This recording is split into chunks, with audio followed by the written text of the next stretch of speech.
आवश्यकता निरंतर चिंतन की है। बाहर से हम शरीर सेवा में लगाए हुए हैं और अंदर से प्रिया प्रीतम का चिंतन चल रहा है, तो बाहर भी पवित्र और अंतर में भी पवित्र। अंतर का चिंतन, स्वरूप चिंतन, लीला चिंतन ये बाद की बात है। पहले नाम चिंतन प्रारंभ करें। नाम जप, शरीर से सेवा और नाम चिंतन। अगर हम सेवा परायण हैं तो नाम का जिह्वा से जरूर उच्चारण करें, नहीं विस्मरण होने की संभावना है। उपांशु, क्योंकि अगर हम बाहर बोलते हैं श्री जी की श्रृंगार सेवा में, कहीं हमारे मुख से थूक की छिट्टी न पड़ जाए। रसोई सेवा में है, पद गायन कर रहे हैं, कहीं ऐसा ना हो जाए। इसलिए जब हम श्री जी की सेवा में हैं तो हमारा मंत्र जाप, हमारा पद गुनगुनाना ये उपांशु ही होगा। वाचिक नाम जप, नाम कीर्तन, पद कीर्तन उस समय कर सकते हैं, जैसे सोनी लगा रहे हैं, पोछा लगा रहे हैं, इसमें कर सकते हैं। लेकिन पात्र मार्जन करके रख रहे हैं, रसोई सेवा या श्रृंगार सेवा, उस समय उपांशु ही होना चाहिए। जब सेवा से निवृत्त होकर हम एकांत में मंत्र जप कर रहे हैं तो ये चार बातें नहीं होनी चाहिए मंत्र जापक में या नाम जापक में। उस समय जिस समय हम बैठे हैं, पहला नाम जप या मंत्र जप में जो ही हम माला प्रारंभ करते हैं तो सद्गुरुदेव भगवान को प्रणाम करके मौन धारण करते हैं जब तक वो माला ना हो जाएगी। अत्यंत आवश्यक होने पर भी माला पूरी ही करनी है, तब बात करनी है मंत्र जाप में। ये नियम होना चाहिए। अगर ऐसा नहीं है तो फिर माला पुनः आपको प्रारंभ करनी पड़ेगी, उसे पूरा करने। बीच में रोक कर बात करके फिर आगे, ये नहीं चलेगा। ये दोष माना जाता है। माला पूरी होने तक वार्ता नहीं हो सकती। बोलना बीच में, पहला दोष। दूसरा, इधर उधर देख ऐसे माला जपने, मेरुदंड सीधी, नासाग्र दृष्टि ऐसे। जिसे नींद आने की संभावना है वो आंख मूंद के भजन करने मत बैठे। नहीं, कंबल या शाल ओढ़ा, आंख मूंछ ली तो माला छूट जाएगी और आपका समय व्यतीत हो जाएगा नींद में। ऐसा प्राय होता है। कठोर आसनों पे बैठ करके नींद ना आवे इसलिए नासाग्र दृष्टि रख के जप किया जाता है। उस मंत्र का ध्यान करते हुए आंख खुली हुई, बार बार पलक झपकना ऐसे ऐसे, ये नहीं, नासाग्र दृष्टि रखते हुए मंत्र जप करते हुए बोलना नहीं। जैसे 11 माला का नियम दिया है गुरु मंत्र का, तो जिनकी विशेष विशेष सेवाएं हैं, जब आपको समय मिले, जितना मिले अधिक से अधिक आप मंत्र जाप करें।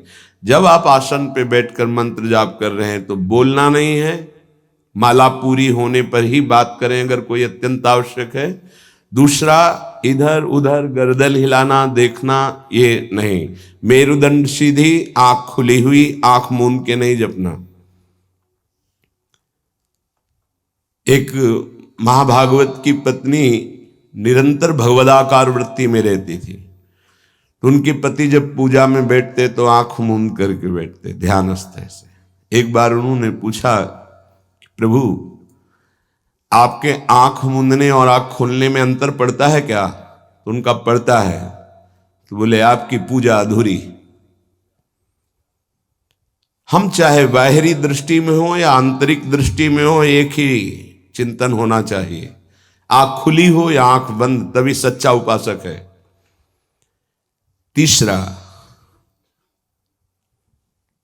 हिलना मंत्र जाप के समय। ये कीर्तन में हो सकता है, पद गायन में हो सकता है, लेकिन मंत्र जाप के समय हिलना नहीं, ये नहीं। गर्दन घुमाना, बात करना। चौथा, हंसते हुए प्रपंच की वार्ता करना, हंसी मजाक चल रही। बोलना मतलब उत्तर देना, चौथे में जो हंसते हुए प्रपंच वार्ता करना, बैठे कुर्सी में 3 लोग, माला हाथ में, प्रपंच की वार्ता। अपमान कर रहे हो माला का, मंत्र का। आप क्या कर रहे हो? उपहास कर रहे हो। 4 लोग जा रहे हैं, माला सरक रहा है, बातचीत कर रहे, तो माला सरकाने से थोड़ी भगवत प्राप्ति होगी। जो माला की एक भी मन का नाम और मंत्र से खाली ना जाए, उसका चिंतन करते हुए, वो आंतरिक चिंतन को बढ़ाने के लिए माला है। माला सरकाने से थोड़ी भगवत प्राप्ति होती है। माला की मनका के सहारे से हम प्रत्येक मंत्र का चिंतन करके, उसका श्रवण करके, मनन करके तब फिर आगे बढ़ते हैं। ये थोड़ी कि जल्दी जल्दी किसी किसी की माला को तो देखते हैं कि इतनी रफ्तार से कैसे चल सकती है। अगर हम केवल राधा नाम भी जपें तो इतनी रफ्तार से नहीं चल सकता, क्योंकि हमें लिखना है राधा राधा। फिर अष्टादशाक्षर मंत्र या द्वादशाक्षर मंत्र, फिर इन मंत्रों को तो कैसे आप इतनी जल्दी, कैसे बिना अक्षर मात्रा दर्शन के कैसे आप मन का सरका दिए? 11 माला बहुत होते हैं। अगर जिस पद्धति से कहते 11 माला कर लो तो बहुत जल्दी मानसिक सिद्धि प्राप्त हो जाए। सामने मंत्र लिखा हुआ है, हर बार नवीन मंत्र की रचना कर रहे हैं। हर मन के पे, एक मन के पे पूरा मंत्र लिखा, फिर एक मन के पे पूरा मंत्र, फिर मन। देखो मन कहाँ भाग के जाएगा। मन निर्विषय हो जाएगा, सच्चिदानंद की तरफ दौड़ पड़ेगा मन। जब के समय किसी को उत्तर देना, इधर उधर देखना, शरीर को हिलाना, हंसते हुए हंसी मजाक वार्तालाप करना, 4 बातें जब में निषेध है। जब काले न भासेत नान्यानि प्रेक्षेत बुधा, न कंपेत शिरोग्रीवाम दंता नैव प्रकाशयेत। 4 बातें। ए हंसी मजाक, 2 साधक चल रहे हैं रास्ते में, माला भी चल रहा है, हंसी मजाक। ए तुम्हारे पास समय कैसे, तुम्हारा माला कैसे चल रहा है? तुम वार्ता कर रहे हो, हंसी मजाक कर रहे हो, ऐसा नहीं, इतने सिद्ध नहीं हो गए हो। जो शास्त्र जब काले न भाषेत नान्यानि प्रेक्षित बुधा न कंपेत शिरोग्रीवाम दंतान नैव प्रकाशयेत। माला जपते समय ये ऐसे हिलना डुलना, शांत, हंसी मजाक, न दंतान नैव प्रकाशयेत, दांत नहीं दिखाई देने चाहिए। गुरुमंत्र के समय तो मुख से वायु भी नहीं निकलनी चाहिए, मुख से। बस ये स्थिति।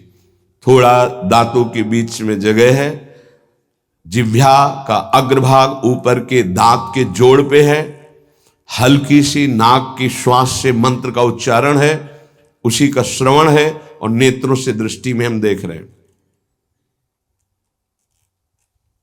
भगवदाकार मंत्राकार वृत्ति करनी है।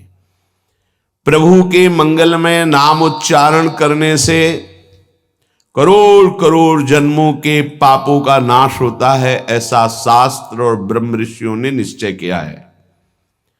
भगवान का नाम उत्तम श्लोक है, पवित्र कीर्ति है। जो नाम जप करता है वो पवित्र कीर्ति वाला हो जाता है, वो उत्तम श्लोक भगवान को प्राप्त कर लेता है, भगवत स्वरूप हो जाता है। इस मार्ग में चलने वाले उपासक से, चाहे वो ज्ञान मार्ग का हो या भक्ति मार्ग का हो, कोई पाप बन जाए तो शास्त्रोक्त प्रायश्चित करने की आवश्यकता नहीं है। जैसे कृच्छ व्रत, चंद्रायण व्रत, बड़े बड़े कठोर व्रत पापों का प्रायश्चित करने के लिए हैं। वो केवल नाम जप, नाम कीर्तन अपना बढ़ावे, उसी से सारे प्रायश्चित हो जाएंगे। जप करने वाले को अन्य प्रायश्चित करने की आवश्यकता नहीं है। जब तक अनंत जन्मों के हमारे पाप हैं, तब तक हमारी नाम में रुचि नहीं होती। ये बहुत ध्यान देने का विषय है कि जब नाम की इतनी महिमा है तो सब लोग नाम में क्यों नहीं लगते?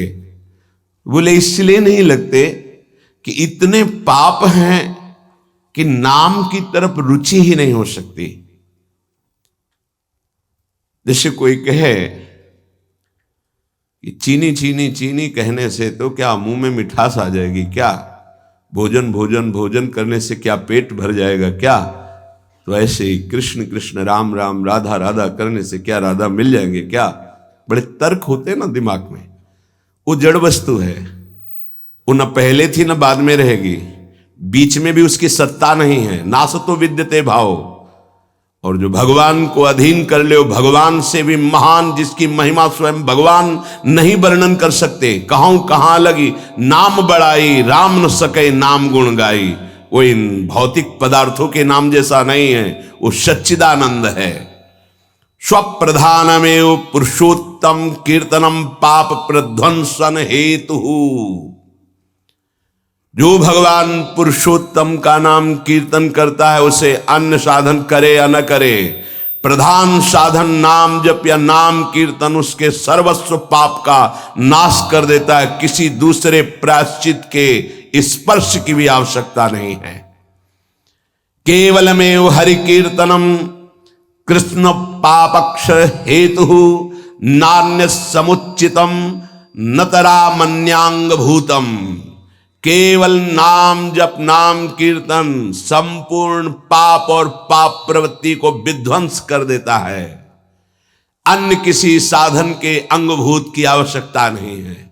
हो रहा है अच्छा, नहीं हो रहा तो चिंता की बात नहीं है। संपूर्ण पाप और पाप प्रवृत्ति का नाश करने के लिए केवलमेव हरि कीर्तनम, केवल भगवन नाम कीर्तन, भगवन नाम जप।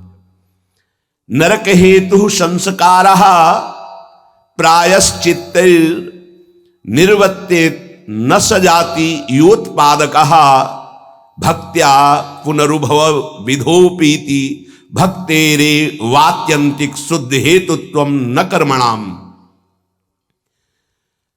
जैसे निश्चित हो चुका है, आपके पाप कर्म से बन चुके कि नरक जाना है, निश्चित हो चुका है।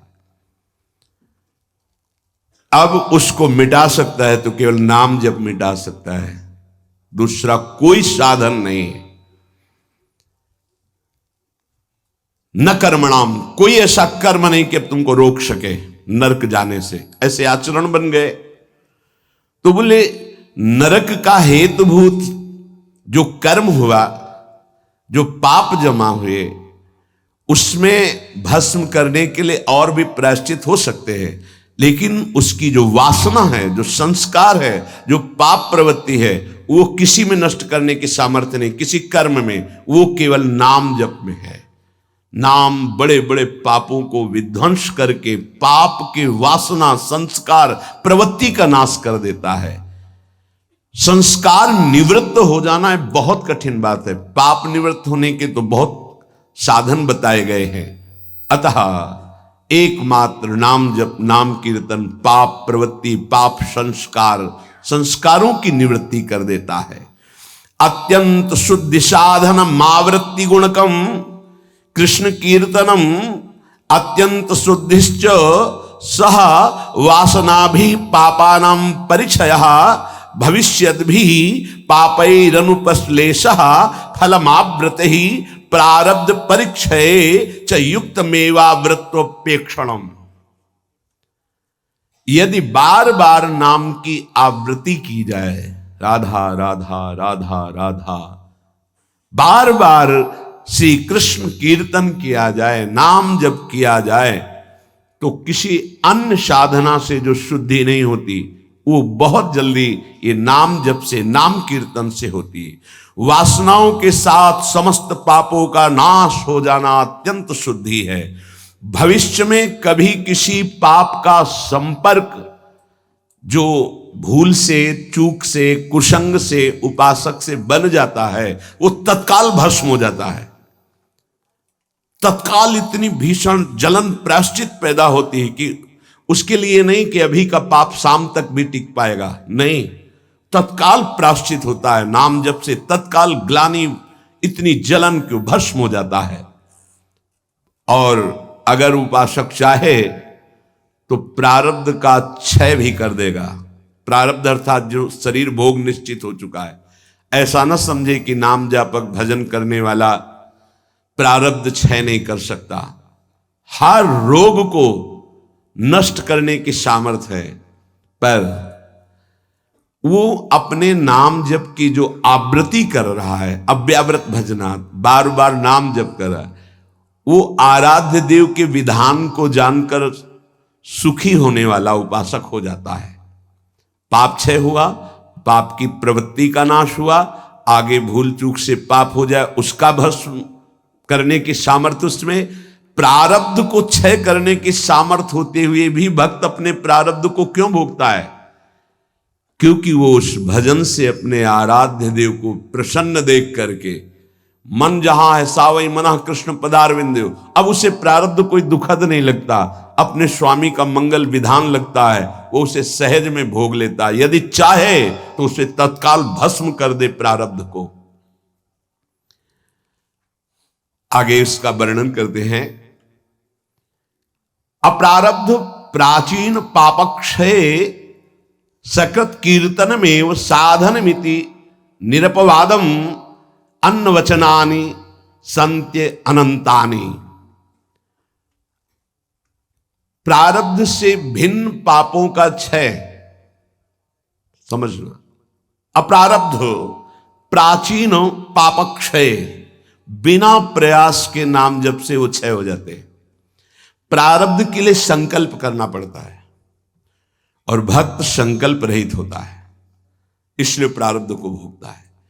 जो प्राचीन पापाक्षय अप्रारब्ध, जो प्रारब्ध में नहीं है, पूर्व संचित जमा पाप कर्म है, वो सकृत कीर्तन में साधनमिति, एक ही साधन भगवन नाम कीर्तन, भगवन नाम जब वो स्वाभाविक नष्ट हो गया।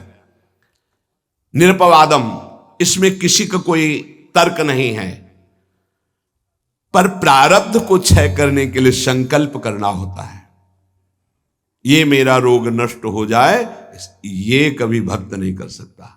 इसीलिए बड़े बड़े संतों को कष्ट में देखा गया शारीरिक। अप्रारब्ध स्वाभाविक क्षय हो जाएगा, पर प्रारब्ध के लिए संकल्प करना पड़ेगा। इसलिए भक्तजन अत्र वचनानि संत्यनंतानि, संतों के अनंत वचन पाए गए। क्या कि जैसे मेरे प्रभु रख रहे हैं वैसे मैं बहुत राजी हूं, मेरे स्वामी जैसे मुझे रख रहे हैं, जोई जोई प्यारो करे सोई मुहि भावे, तेरा किया मीठा लागे। क्या बड़े बड़े महापुरुष के तेरा किया मीठा लागे। प्रभु आप जो विधान कर रहे हो वो प्रारब्ध क्षय के लिए संकल्प नहीं करते। कीर्तनात् पापक्षय तदा वृत्त्या तद विषयाणाम वासनानाम प्रचयः अपचयश्च पापवासनानाम ततो भगवज्जनो सेवा सात्यताम ततस् तदुपवर्णित महिमनि भगवती पुण्य श्लोक शेखरे भगवती नैष्ठिकी भक्ति तत्शोकादि नाम अत्यंतोच्छेद ततः सत्वस्य परमोत्कर्षः तत्व साक्षात्कारः ततो मुक्ति रीति अयमर्थः। ओहो, बड़ी अद्भुत बात वर्णन कर रहे हैं। ये कीर्तन केवल पाप का ही नाश नहीं करता, नाम जप, ये नाम जप बार बार जो आवृत्ति की जाती है, इससे उपासना की वृद्धि होती है, वासनाओं का नाश होता है। इसके पश्चात भगवत प्रेमी महात्माओं का सानिध्य मिलता है। ये बड़े गूढ़ विषय है। जब तक आपके पाप क्षय नहीं हुए तो आप संतों के सन्मुख नहीं पहुंच सकते। भगवत कृपा हुई, कैसे पाप क्षय हुए? श्रवण सुजस सुनी आयऊं। जब कान में श्रवण में हमारे भगवतीय सिद्धांत नाम महिमा पड़ी तो सुन सुन के हमारे हृदय में इच्छा जागृत हुई, चलो संत दर्शन करते हैं। भजन का फल हुआ संत दर्शन, नाम जप का, नाम कीर्तन का फल हुआ भगवत प्रेमी महात्माओं का सानिध्य संग। ततो भगवज्जन सेवा सात्यतम, फिर उसके हृदय में उन महापुरुषों की सेवा करने का मन होता है। क्या करूं जिससे ये प्रसन्न हो जाए? फिर उन महापुरुषों के द्वारा ततस तदुपवर्णित महिमनि भगवती पुण्य श्लोक शेखरे भगवती नैष्ठ की भक्ति ही। कैसे प्रभु में निष्ठा जागृत होती, वो उपदेश करते हैं किनको? निज जनों को। निज जन कौन? जो नाम जप नाम कीर्तन के द्वारा जिनका पाप क्षय हुआ, पाप वासनाएं नष्ट हुई, एक उपासना जागृत हुई कि हमें संतों का सानिध्य मिले, भगवत कृपा से संत सानिध्य मिला, उनके हृदय में एक नई इच्छा जागृत हुई, इनकी सेवा मिले, इनको कैसे प्रसन्न करूं। जब उनकी आज्ञा और सेवा में तत्पर हुए तब उन्होंने अपने हृदय की उपासना दे दी। उससे क्या हुआ? बोले भगवती नैष्ठ की भक्ति ही, निष्ठा पूर्वक भगवान की भक्ति का जागरण हुआ। ततः शोकादि नाम अत्यंत उच्छेद, समस्त चिंता भय शोक दुख का जड़ से नाश हो गया। जब संत गुरुजनों के द्वारा दी हुई उपासना से भगवान की भक्ति हुई तो शुद्ध नैष्ठिक भक्ति का जागरण हुआ, तो शोक चिंता भय दुख क्लेश अशांति मृत्यु इनका सा भय जड़ मूल से उच्छेद हो गया। आदि नाम तथा शोकादि नाम अत्यंत उच्छेद, अत्यंत, अब दोबारा कभी ये नहीं जग सकते। तथा सत्व से परमोत्कर्ष, अब उसके हृदय में प्रेम का उत्कर्ष हुआ। अगर वो चाहता है कि तत्व साक्षात्कार, तो परमोत्कर्ष तत्व साक्षात्कार तत्व मुक्ति, उसको तत्व बोध हो जाएगा और मोक्ष हो जाएगा। अगर वो ये नहीं चाहता है तो प्रेम प्राप्त हो जाएगा। भगवत लीला धाम में प्रवेश, दोनों तत्वबोध हो जाना या भगवत प्रेम, दोनों नाम जापक नाम कीर्तन करने वाले को प्राप्त हो जाता है। तो सर्वेशाम अपि भगवन नामम प्रत्येक मेतादृशम सामर्थ्यम न चा नरक सृष्टे लानर्थक्यम दग्धेपि कश्चितम प्राचीने पापमनि। तब तो फिर नरक तो कोई जाएगा ही नहीं, तो नरक की सृष्टि करना व्यर्थ हो जाएगा। यदि नाम जप नाम कीर्तन सब करेंगे तो सबके पाप नष्ट हो जाएंगे, सब तत्वबोध सब भगवत प्रेम प्राप्त कर लेंगे। तो नरक सृष्टि अनर्थक्यम, बेकार की नरक की सृष्टि हुई।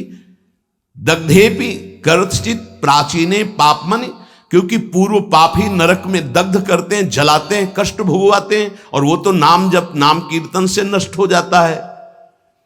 तो कह रहे हैं तदुत्तर काल भावी भी रंगो भी महदवा मानिश्च नरकपातस्यापि संभवात्। बड़ा सूक्ष्म विषय वर्णन करते हैं। ना चावृत्ति गुणकमेव कीर्तनम सर्वस्यापि भविष्यतीति कश्चिदस्ति नियमः। एक तो सब नाम महिमा सुन भी नहीं पाएंगे। भारत में कितनी जनसंख्या है? 135-40 करोड़ तो है ही है। क्यों, ऐसे ही तो है 140 करोड़। क्या सब नाम महिमा सुनते हैं? क्या सब भगवान नाम कीर्तन करते हैं? नहीं। तो कह रहे हैं ये बात मत सोचो कि कोई नरक नहीं जाएगा, बहुत जाएंगे। क्योंकि नाम कीर्तन नाम जप में सब थोड़ी लगे हैं। दूसरी बात, जो नाम में लगे भी हैं वो कह रहे हैं कि संभावना है उनके नरक जाने की। कैसे? बोले यदि किसी महापुरुष का अपमान कर दिया, निंदा कर दी, वैष्णव अपराध बन गया तो पतन होने का चांस हो जाता है।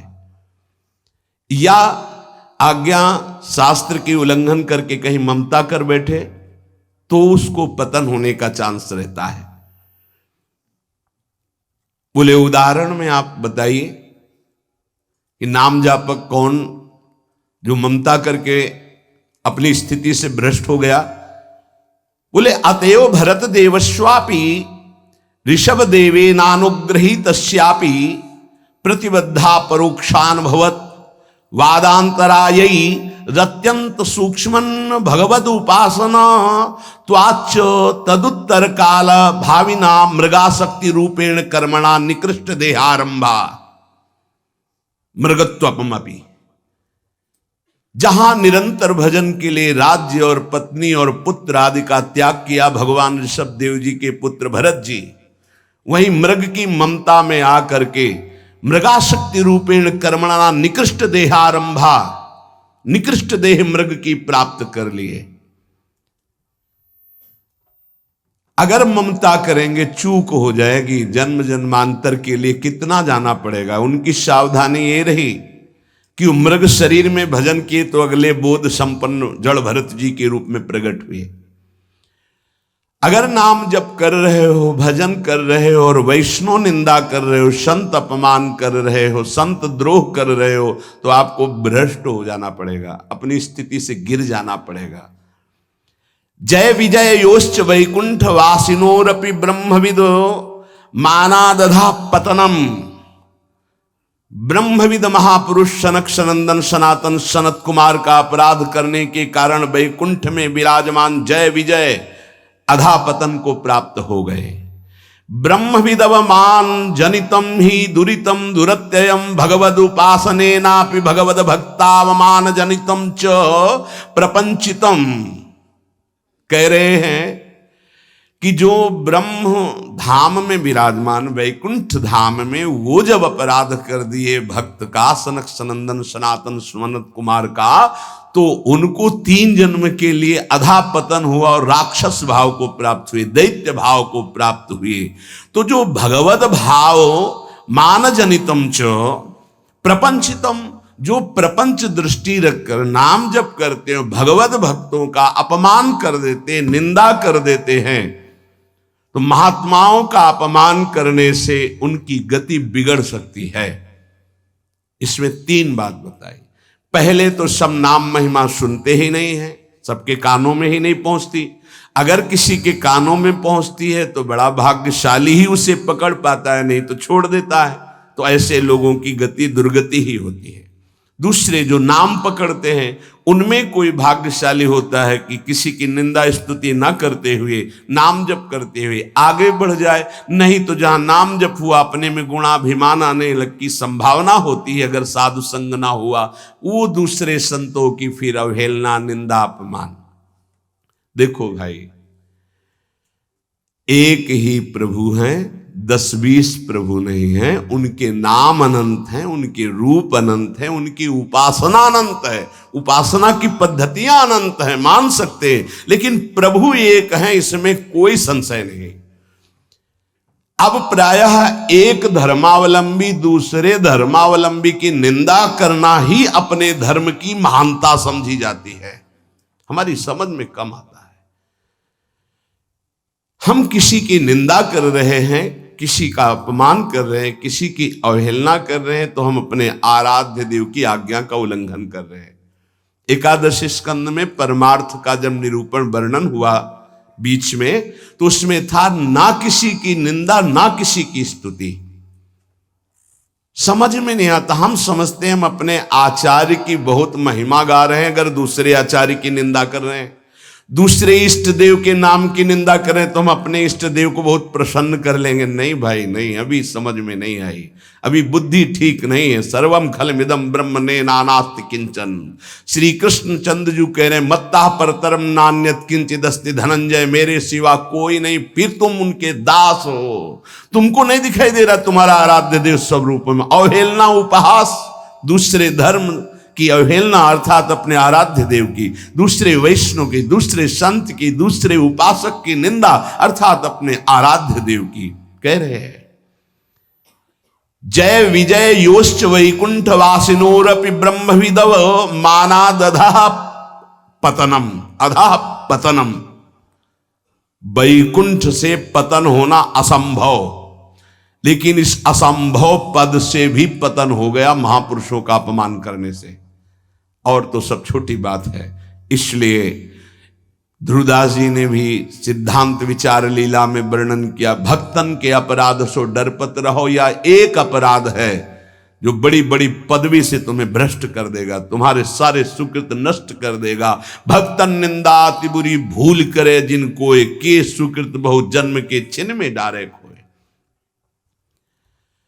अगर कहीं कोई दंभ पाखंड कर रहा, वो खुद भोगेगा, वो खुद ठग रहा है अपने आप को, खुद जल रहा है, तुम नहीं देख पा रहे। तुम अपने आराध्य देव को देखो, तुम अपनी उपासना को परिपक्व करो, तुम अपनी वासना को नष्ट करो, अपने हृदय में दंभ पाखंड मत आने दो। ये साधना है।